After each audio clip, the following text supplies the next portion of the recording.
আসসালামু আলাইকুম ওয়া রাহমাতুল্লাহি ওয়া বারাকাতুহু। সম্মানিত দ্বীনী ভাই বোনেরা, ঈদে মিলাদুন্নবী নামক এই জন্মদিবস পালন আসলো কোথা থেকে? আসলো শিয়া, রাফেজি, বাতিনি ফিরকার নেতা আল মুইজ লি দীনিল্লাহ। এরা ৫ জন ব্যক্তির জন্মদিবস চালু করেছিল। রাসূল সাল্লাল্লাহু আলাইহি ওয়াসাল্লামের জন্মদিবস, আলী রাদিয়াল্লাহু আনহুর জন্মদিবস, ফাতেমা রাদিয়াল্লাহু আনহার জন্মদিবস, হুসাইন রাদিয়াল্লাহু আনহুর জন্মদিবস, মুইজ লি দীনিল্লাহর জন্মদিবস। আর দুর্ভাগ্যবশত সুন্নিদের কেউ কেউ সেখান থেকে একটি বেদাতকে ভালো মনে করে আত্মস্থ করে নেই, আর দ্বীন ও ইলমের অজ্ঞতার মাঝেই সেটা পরবর্তী অনেক মানুষের মনে জায়গা করে নেই। সেই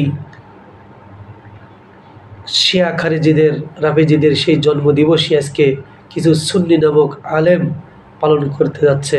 এটা সম্পূর্ণ বেদাত। আল্লাহ আমাদেরকে হেদায়েত দান করুক, আমিন।